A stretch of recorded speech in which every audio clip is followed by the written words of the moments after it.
Kembali lagi bersama saya di Komputer Jadul. Pada kesempatan kali ini saya akan membahas tentang spesifikasi komputer atau laptop. Jadi buat sebagian orang ada yang belum paham untuk membaca atau memahami bagaimana spesifikasi pada komputer atau laptop yang akan mereka beli. Nah, jadi tuh kayak apa ya? Misalkan di sini ada Lenovo IdeaPad Slim 14, kemudian ada Ryzen 3 5300, kemudian 8 GB. Ini sebenarnya yang ditulis tuh apanya gitu kan. Nah, kemudian di sini juga dicantumin untuk spesifikasi prosesor, grafik AMD. Apa sih AMD Ryzen 3 itu? Apa sih grafiknya? Apa sih chipset? Nah, seperti itu. Nah, jadi saya akan membahas pada kesempatan kali ini khusus di spesifikasi yang familiar seperti prosesor, RAM, mungkin hard disk juga. Baik, langsung saja ke materinya. Yang pertama itu kita harus memahami apa prosesor yang digunakan pada laptop atau komputer yang akan kita gunakan. Nah, jenis prosesor dibedakan yang familiar itu ada dua, yaitu di kubu biru Intel, kemudian di kubu merah itu ada AMD. Nah, ini pasti udah sering apa ya? Udah sering kita dengar dimanapun ya, pasti ada Intel, ada AMD. Nah, tapi apa sih Intel, apa sih AMD itu? Nah, jika kita melihat di marketplace, nah di sini ini kan banyak nih jual laptop, kemudian tuh ada spesifikasinya menggunakan AMD, kemudian Intel. Nah, jadi yang pertama-tama yang harus kita pahami adalah kita memahami untuk generasi prosesornya itu sendiri. Nah, jadi setiap tahun prosesor AMD dan Intel itu pasti mengeluarkan generasi atau seri terbarunya. Nah, contoh saja Intel itu ada generasi pertama, generasi kedua, sampai yang terbaru sekarang sudah di generasi ke-13.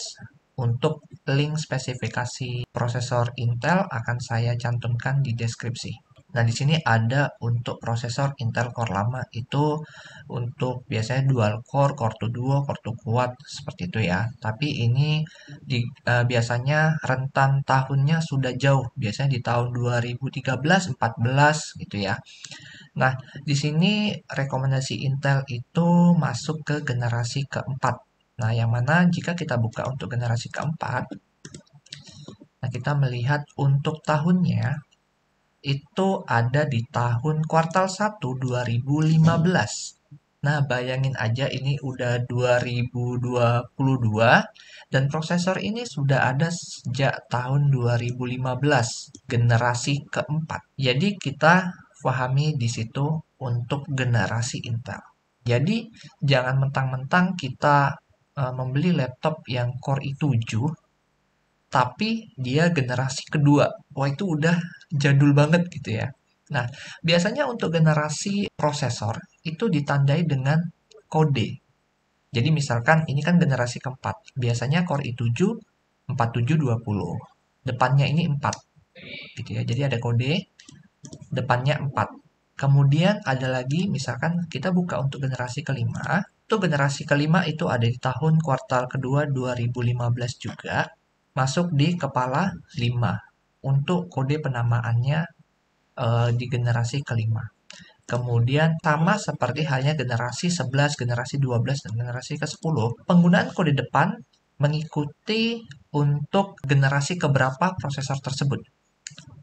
Misalkan untuk generasi ke-10, itu keluarnya ada di kuartal 3 2020. Jadi dengan kode i7 10 8 70 atau core i3 10 sekian sekian sekian. Pokoknya depannya itu kalau generasi ke-10 ya 10 gitu ya. Gitu aja bacanya. Dan generasi ke-10 ini sudah ada sejak tahun 2020. Jadi ini kan baru 2022 ya. Jadi di tahun 2020 itu saya rasa masih worth it untuk dibeli karena ini masih bagus ya, performanya masih tinggi.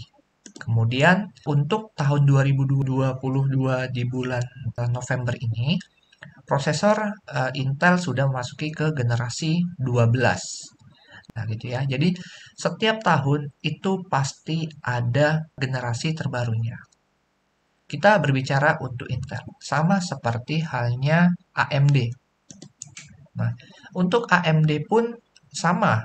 Untuk Ryzen, kita berbicara langsung ke Ryzen aja ya, karena untuk prosesor AMD itu banyak yang prosesor-prosesor lamanya itu ada A4, A8, dan A10 itu bisa kita lihat-lihat. Tapi untuk kalian yang ingin mencari spesifikasi laptop atau komputer di tahun 2022, saya sarankan sudah menggunakan AMD Ryzen. Ya minimal Ryzen seri 2000 atau seri 1000. Nah, kita lihat untuk seri 1000, di sini saya buka Wikipedia ya untuk seri Ryzen karena saya membuka di websitenya itu agak ribet ya gitu kan, nggak semudah Intel gini ya. Nah, di sini ada Ryzen 1000, yang mana Ryzen 1000 itu telah hadir Juli 2017. Ryzen seri 1000. Kemudian ada Ryzen 2000 itu masuk di tahun 2020. Jika kita melihat tahun 2020, Intel ada di generasi ke 10 kalau nggak saya. Nah, ini kan generasi ke-10. Jadi AMD Ryzen 2000 dihadirkan untuk melawan prosesor Intel generasi ke-10. Kemudian ada Ryzen 3000. Ryzen 3000 ini sudah muncul di tahun 2020. Kemudian ada Ryzen 4000, itu ada di tahun 2022. Ryzen seri 5000 itu ada di tahun 2022. Kemudian di 2022 akhir itu masih mempertahankan dengan Ryzen 5000.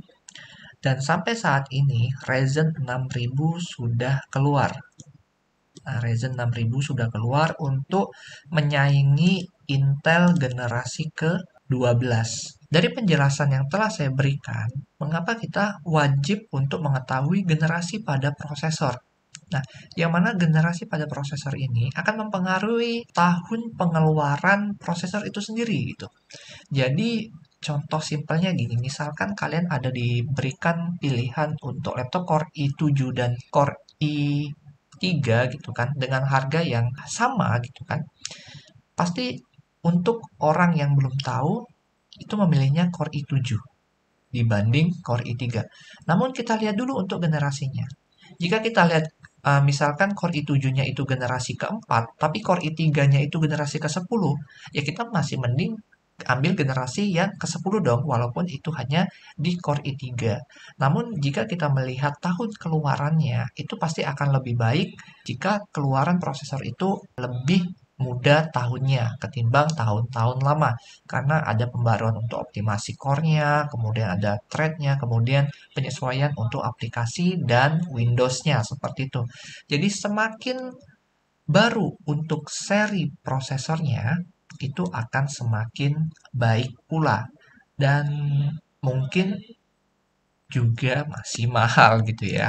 Nah, seperti yang saya buka di marketplace, contohnya Lenovo IdeaPad ini bukan endorse atau apa ya, saya hanya mencontohkan saja gitu ya. Nah, di sini ada Lenovo IdeaPad Gaming 3 dengan prosesor Core i5 generasi ke-11. Berarti ini prosesor baru dong. Generasi ke-11 itu berkisar di antara tahun 2021 akhir sampai 2022. Generasi ke-11. Kemudian ini ada juga saya contohkan untuk Ryzen. Ryzen 3 5300. Ryzen 5000 series itu berkisar ada di tahun 2022 juga. Jadi ini adalah prosesor-prosesor yang masih baru untuk pengeluaran seri prosesornya itu sendiri. Nah, jadi kalian harus memahami sampai di mana seri prosesor tersebut gitu ya. Jadi jangan mentang-mentang Core i7 gitu ya, tapi untuk generasinya udah generasi jadul, ya itu tidak worth it. Mending kita mengambil generasi terbaru dengan Core i3 atau Core i5 gitu ya. Jadi intinya seperti itu. Nah, jika kita melihat untuk laptop atau PC, biasanya itu kita menemukan adanya logo seperti ini. Seperti ini. Nah, biasanya Intel atau AMD itu mempermudah kita, usernya, dalam memahami prosesor itu sebenarnya generasi keberapa sih? Atau laptop itu menggunakan generasi berapa sih? Itu bisa dilihat dari logo yang ada pada laptop atau komputer tersebut. Contohnya seperti generasi ke-7. Generasi ke-7 ditandai dengan Core i5, misalkan Core i5 7 Gen. Seperti itu ya. Kemudian ada Core i5 8 Gen. Nah, ini artinya laptop tersebut menggunakan Core i5 generasi ke-8. Jadi, itu saja untuk lihat sampai di mana generasi prosesor tersebut. Jadi kalian bisa melihat spesifikasinya di situs resmi Intel atau AMD, kemudian Anda bisa searching-searching di Google. Nah, kemudian pertanyaannya, bagaimana jika laptop itu tidak ada stiker atau PC itu tidak ada stiker? Bagaimana kita melihatnya? Nah, tadi kan kita sudah tahu nih bahwa generasi kelima berarti kepalanya 5.000 sekian. Kemudian generasi ke-7 kepalanya 7.000 sekian. Kemudian generasi ke-10 10.000 10 sekian gitu kan. Nah, tapi bagaimana melihatnya gitu kan? Nah, cara melihatnya biasanya kalau kita mencarinya di marketplace seperti ini, itu sudah tertera pada spesifikasi, bisa di judul atau bisa di deskripsi produknya. Namun jika kalian melihat komputer atau PC secara fisik, itu kalian bisa pergi ke menu Start, kemudian kalian ketikkan saja DX Diag seperti ini, kemudian Enter. Tunggu beberapa saat, kemudian di sini kita bisa melihat di bagian sistem, di situ ada prosesor. Nah, di sini sudah dijelaskan untuk 11 Gen Intel R i7-11800H. Nah, jadi di sini kita bisa melihat spesifikasi untuk prosesor kita yaitu generasi ke-11. Jadi begitu ya, kalian bisa melihat deskripsi di marketplace atau jika secara fisik kalian bisa pergi ke menu start kemudian memilih DX dia untuk melihat spesifikasi laptop secara terperinci. Kemudian kita masuk ke spesifikasi RAM, Random Access Memory. Nah, jadi pada spesifikasi kedua yang sangat penting yaitu kita melihat RAM-nya, yang mana RAM ini akan sangat berfungsi jika kita menggunakan aplikasi-aplikasi yang banyak seperti itu ya. Semakin besar RAM, maka komputer kita tuh akan semakin bagus. Di sini sudah dijelaskan bahwa laptop Lenovo ini menggunakan Core i5 generasi ke-11, kemudian RTX ini adalah VGA-nya. Untuk VGA saya tidak masukin di video ini, nanti kita akan membahas terperinci untuk spesifikasi VGA. Kemudian ada 8 GB, kemudian 256. Biasanya untuk 8 GB, jadi kapasitas RAM itu tidak sampai ratusan giga ya. Biasanya itu hanya 4 giga, kemudian 8 giga, 16 giga, 32 giga, 64 giga. Nah, biasanya untuk yang besar-besar seperti ini itu sudah masuk di kapasitas atau spesifikasi dari harddisknya itu sendiri. Jadi, kalau untuk harddisk biasanya itu 100 GB, 200 GB ke atas. Jadi, misalkan seperti ini 256 GB itu berarti kapasitas untuk harddisknya. Kemudian ada 500 GB, 1 TB, kemudian 2 TB itu pasti spesifikasi untuk harddisknya.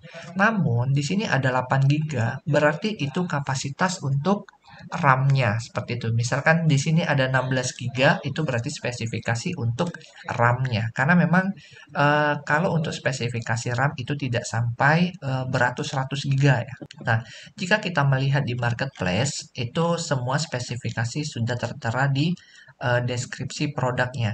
Namun jika kita ingin melihat secara fisiknya, misalkan kalian datang ke toko, kemudian ada laptopnya di situ nggak ada spesifikasi yang tertulis, kalian bisa langsung ke menu DX Diag, kemudian oke saja. Nah, di sini kita bisa melihat untuk spesifikasinya. Prosesornya menggunakan generasi ke-11 Core i7, kemudian memorinya ada di 16 GB. Kemudian jika kita ingin melihat seri VGA yang dipakai, yaitu kita bisa ke display 1 dan display 2. Display 1 itu menggunakan Intel UHD grafik, kemudian display kedua itu ada Nvidia GeForce RTX 3060. Jadi untuk spesifikasi secara default atau apa ya yang harus kita ketahui ya, dasar-dasar spesifikasi laptop itu bisa kita lihat di menu DXDiag yang sudah tersedia di Windows laptop masing-masing. Nah, jadi mungkin itu saja penjelasan bagaimana memahami spesifikasi komputer atau laptop yang ingin kalian beli. Nah, jadi sesuaikan dengan kebutuhan kalian. Jadi misalkan kalau sekedar hanya ingin kuliah untuk perkuliahan, ngetik-ngetik Microsoft Word dan tugas-tugas Excel, mungkin kalian bisa pertimbangkan menggunakan laptop-laptop seri lama seperti generasi ke-6, generasi ke-5 gitu ya. Itu sudah bisa. Kemudian, jika kalian ingin menggunakan laptop tersebut untuk gaming atau content creator seperti membuat desain grafis ya yang berat-berat softwarenya sekarang udah besar-besar, kalian bisa menggunakan generasi 10 ke atas. Nah, itu masih worth it. Jadi, saya rasa generasi ke-10 di tahun 2020 itu masih sangat bagus untuk gaming atau content creator. Kemudian sisanya untuk RAM dan hard disk itu kalian bisa sesuaikan sendiri dengan aplikasi atau data yang kalian miliki. Nah, mungkin itu saja yang dapat saya sampaikan untuk penjelasan tentang spesifikasi komputer dan laptop. Sampai bertemu di tutorial selanjutnya. Terima kasih.